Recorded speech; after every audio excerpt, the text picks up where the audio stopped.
Rock Feed, we are joined by a very special guest. We've got Dustin Bates from Starset. The new album Silos is coming out on September 12th, just a short time around the corner. So honored to have you here. I've been a fan of your band for such a long time, and it's great to finally have you here on the Rock Feed podcast, bro. Thank you. I've been a fan of your channel for a long time, so the feeling's mutual. Thanks. Love it. So, over the last year or so, couple of years, you've been releasing all of these banger singles that are going to be included. I love Toxic and all of that, and kind of tell fans what they can expect from this album. And I also want to kind of dive into your career, your songwriting process in this conversation as well. Yeah.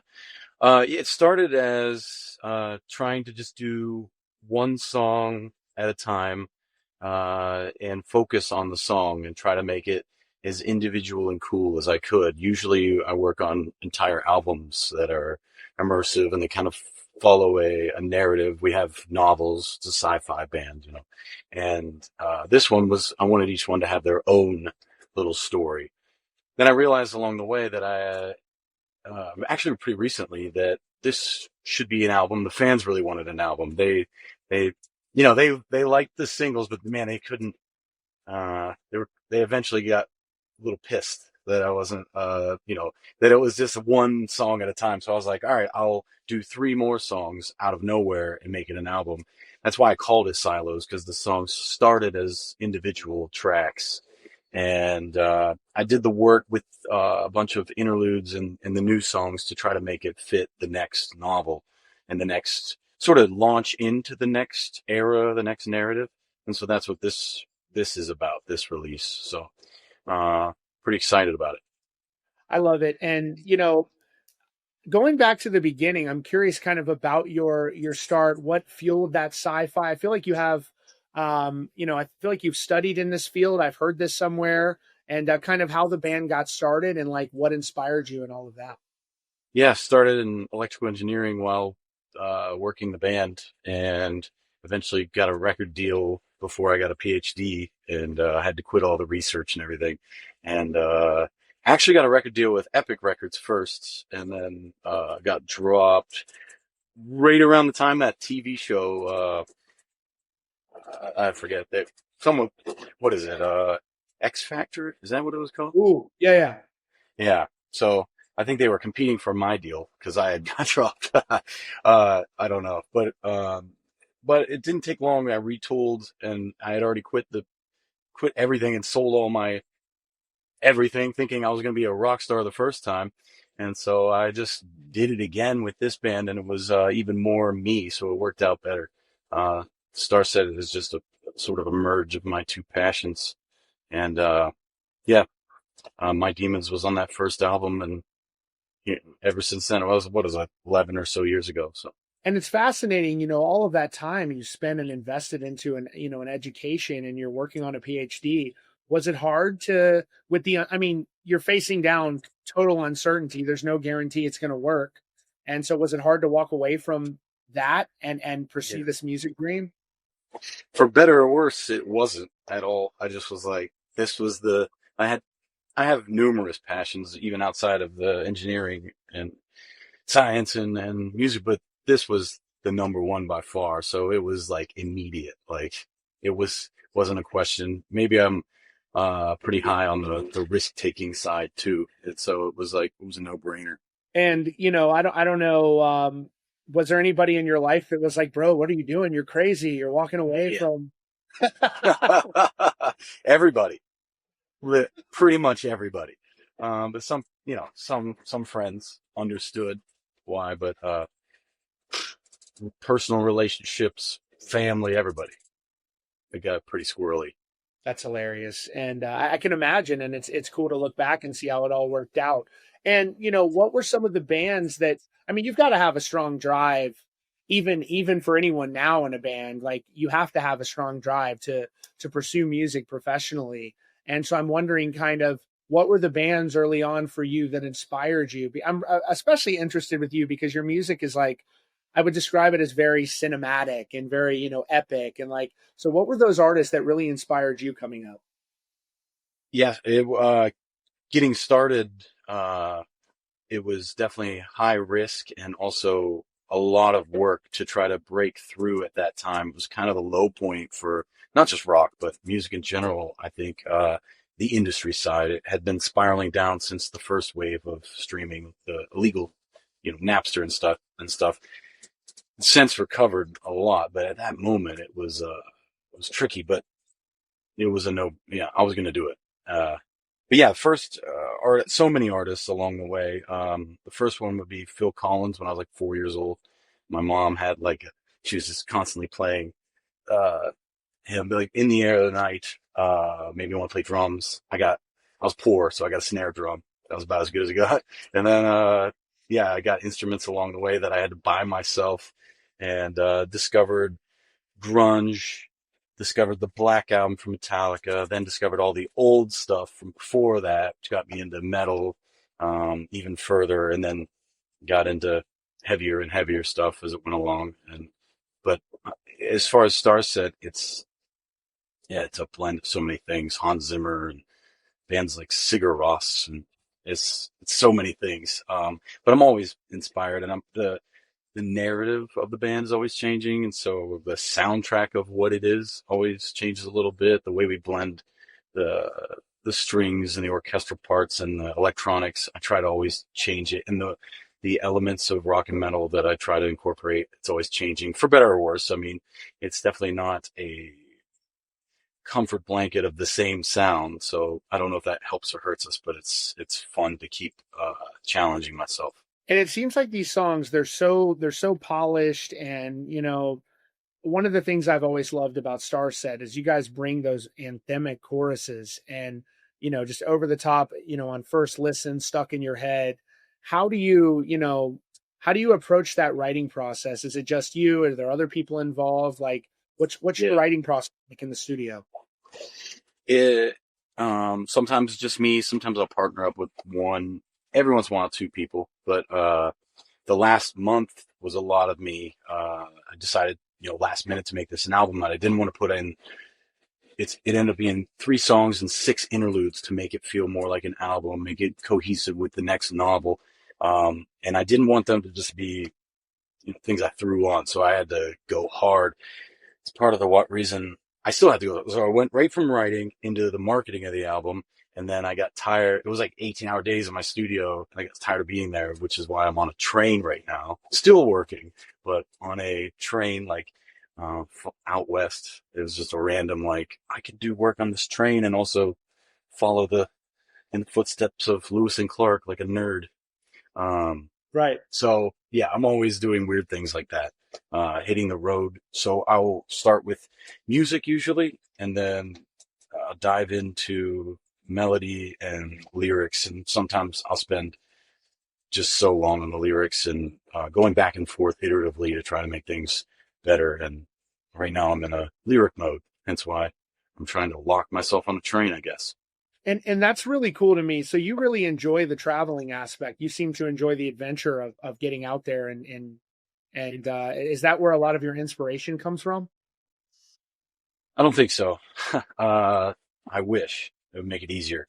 Not the inspiration's a blend of personal experience, things I've read, and you know, uh, sci-fi lore, and also just trying to write things that people can react to and put themselves into. It's a fun challenge, a fun puzzle writing songs, and it's very stressful. But then when you get it done and get it right, it's an amazing feeling.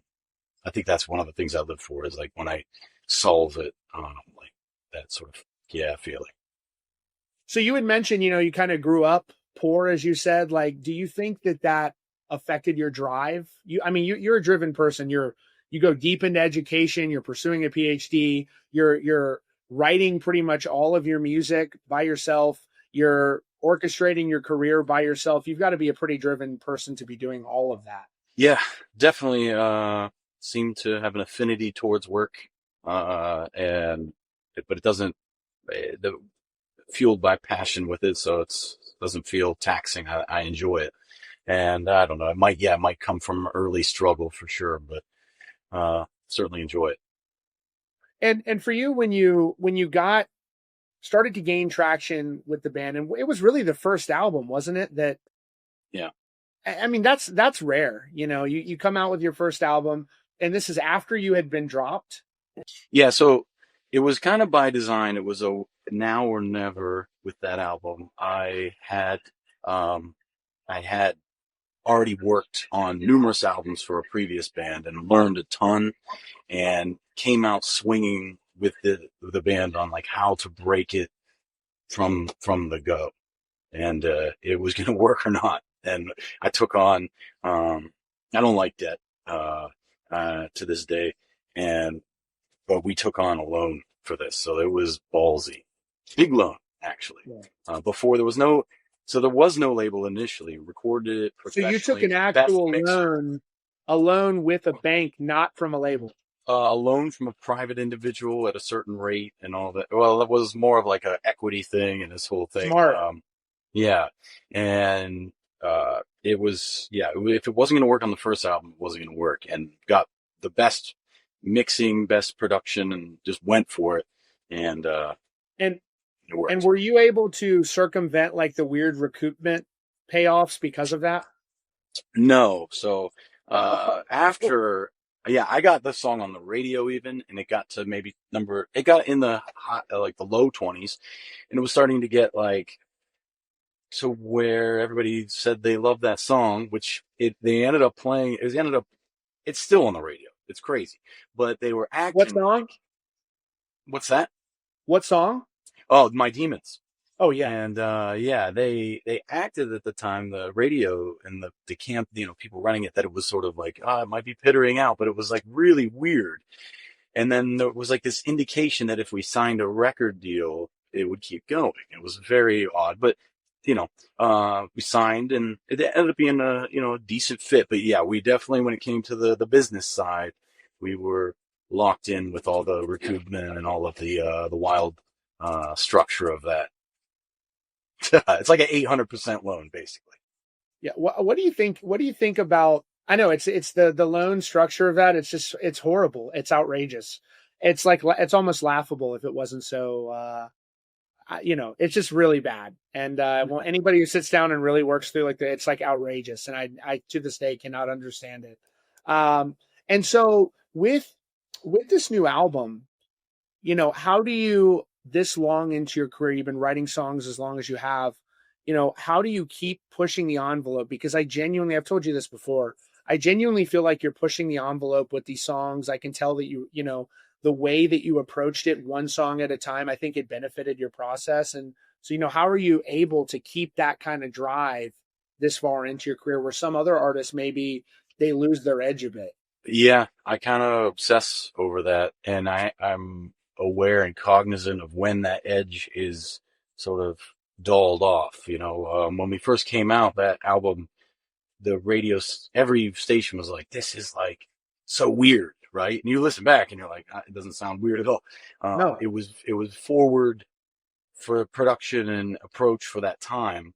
But by the time we did Divisions, I had a whole different. That was the third album, an entirely different approach to it, and that sounded fresh.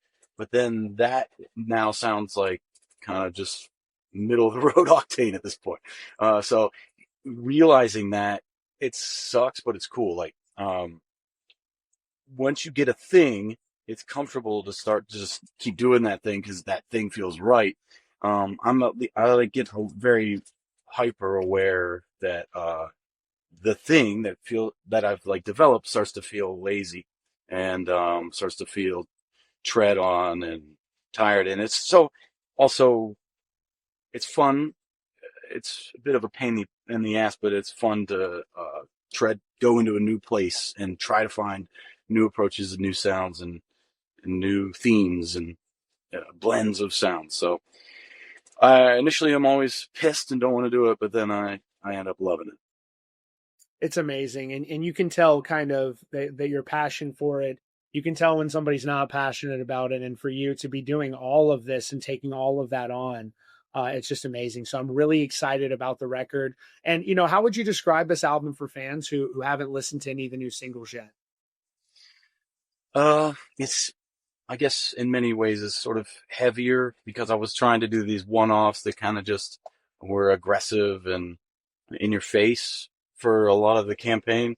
And, but it still has with, with the new stuff I've put out and the forthcoming novel, still has the Starset, uh, thing to it. But it's probably a really good, introduction to the band. And then from there you can go back and check the other stuff. I'm already working on the next album. So Wow. yeah. That's amazing. Well, I want to thank you for coming on here and talking about this new record, Silos, out everywhere, September 12th. I've been such a fan of your band for a long time, and it's really cool to see you guys still going strong. And what do you guys have coming up after the out? You have a tour lined up? No, we're gonna chill out and work on what the all of the aspects of the band. So when we come back out, uh, with even more stuff, it'll all be with, the biggest bang we've had yet. And, I'll try to avoid any use of, uh, machine learning in the, in the, in the time frame so that our fans don't get any more pissed. Let me ask you about that. I remember that with that music video where you were using, and you're far from the only one where, if you use generative images or whatever, if I recall, and you correct me if I'm wrong, you were trying to make a statement by doing that, and it was kind of Yeah. lost on people. Yeah, that first one was definitely like AI. You would say slop, but it was still weirdly AI rad images, making a statement for sure. Since then, because of that, certain people that with binary thinking, you know, good, bad, evil, good, uh, Right. I think they have not dropped it. And so since then, our directors and creatives have used things where, and they're doing an amazing job. We have a cool album or a video idea, and they'll draw, the characters and draw the scenes, and then they'll use. I'm assuming I haven't never even asked, but from what I see, they're using it to animate, and, people get even pissed at that. I feel like people don't even know it. AI is all one thing now. Well, So I mean, I remember it was the synthesizer, then it was Auto Tune, then it was Pro Tools. yeah, Now it's this, and I had Johnny from Nothing More on recently. They went through this as well, and it's just one of those things where you can fight technology, or you can find interesting ways to maybe incorporate it. I don't know. I mean, really, it's going to come down to what the artists want to do and what the fans want to listen to, but for sure. sure these singles have been big for you, so I don't think it certainly hasn't hindered anything. Yeah, definitely can't use AI to write a song yet, not from my perspective, but it's going to be a while for that. But that's why I did cover two songs on this, grouping, because I do think, that AI, the first thing it'll be able to do, and it's getting close actually, is cover songs in any style. So I figure I always wanted to get, these two out, so I was like, now or never. But And what would you say to people, or some of your fans who are like super offended by the adaptation or usage of AI tools to either generate music, generate images, or what have you? yeah, well, the first part, one layer of their offense is that they think that, it's obvious that I would be anti AI across the board, and that's definitely not the case. I'm very pro tech. The entire point of this band, or one of the points, is to, um, educate or just raise awareness of the duplicity of technology and the pros and cons and the effects, especially the effects. And so while people are ranting and raving in a very emotional state, they are the effect. They are what I'm focused, what I've been focusing on. They're a product of it. That's the biggest part of this entire thing. The way they're acting is a product of technology, and a much more powerful, much more dangerous one. And as far as, this use of AI, I understand that there's negative sides. It'll also continue to find cures for cancer and Yes. and immunotherapy drugs. And so AI, it's just, and also just the term AI is very broad.